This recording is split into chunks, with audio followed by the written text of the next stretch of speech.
Hey everyone, I'm Arlo Parks. I am a 20-year-old artist from London. I'm a poet and a musician. Had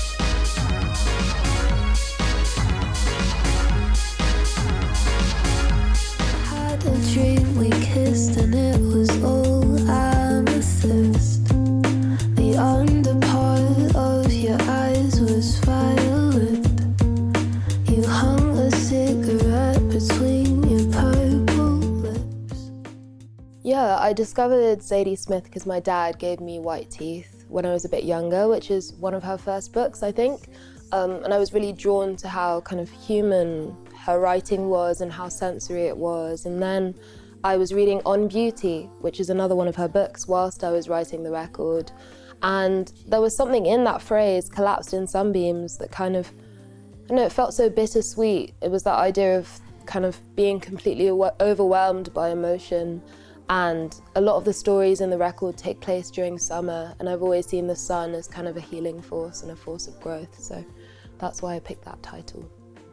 So some of the authors that are really important to me include Sylvia Plath, Audre Lorde. I've also been reading a lot of memoirs, and so for example, Just Kids by Patti Smith, and I've seen The Future and I'm Not Going by Peter McGough, which is about kind of 80s downtown New York and the art scene there. Oh yeah, I've been influenced by so many different musicians. When I was younger, I was brought up on a lot of, well, my mum is French, so, you know, I was listening to like Je suis malade by Saint-Germain, I was listening to like Claude François, Daniel Balavoine and everything like that. And my mum also really loved Prince and Whitney Houston, all of that. And my dad loved jazz. But in terms of my references now, I would say, you know, everyone from Frank Ocean to Solange, Portishead, Massive Attack, Little Sims, like there are so many, it changes every day. When I was probably about 14 or 15, and I started getting guitar lessons, I started teaching myself to produce on GarageBand just from watching YouTube videos. And I was inspired to do that by a lot of really important albums coming out for me. So there was King Cruel's first album and Soko's first album and Channel Orange by Frank Ocean as well.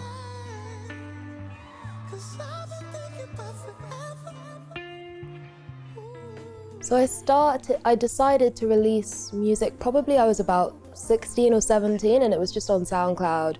I would just put out songs almost every day. I was just like flooding the internet with my demos. And I guess it came from that desire to help people, to connect to people, because I'd been listening to a lot of artists who were very transparent and vulnerable with their work. And it was really helping me. So I was like, you know, maybe I should try and do this for other people in some way. Now I don't really care. I put out Cola at the end, I think, of 2018, and that started kind of gaining some traction, and I started kind of getting some interest from labels. And I remember it was the day after I took the exam to get into university. I went up to their offices in North London, and we just talked about literature and books and what I was passionate about and the films that we loved, and there was something really organic about that. And I knew in my gut, I said to my manager, I was like, they're the ones. I don't care, they're the ones. I think the confidence to release music is something that took me a while to build up to, because there is something quite nerve-wracking, especially when you're putting out music that feels really personal and close to the bone. But again, I think it's the desire to help other people out. And I remember watching an interview where someone said, you know, if you write something that has the potential to bring someone else light, then it's kind of your duty to put it out. So that's what kind of drives me, but I still get nervous, for sure.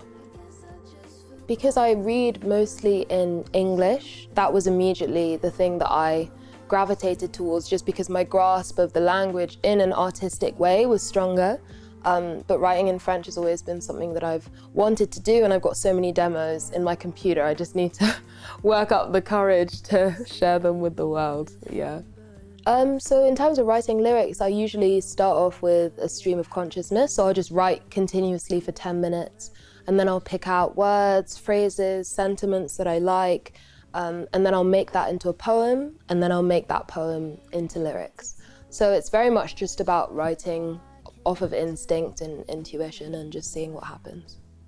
I mean, I think when people talk about the voice of a generation, to me it seems like I'm somehow speaking for a large group of people who are all individuals in their own way.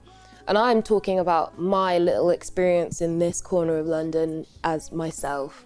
And I love the fact that my music resonates with people who are kind of around my age group, but I'm hesitant to be the spokesperson for anything, because I don't really know anything, I'm just writing about what I've seen. I think I find hope in my peers, I find hope in the people around me that are kind of still experimenting and pushing for change and creating really interesting art. And I feel like I'm just an optimist by nature. Like I'm just like, things will get better. Maybe when I saw Julia Jacqueline in Brixton, and just because her voice, everything about it is so like heartbreaking, heartwarming, like, and she's so witty as well. She was just like a very funny person, and I found it felt like a safe space. Like the show felt everyone was just very free and expressing themselves emotionally, and I just love her record, particularly Crushing is a big one for me.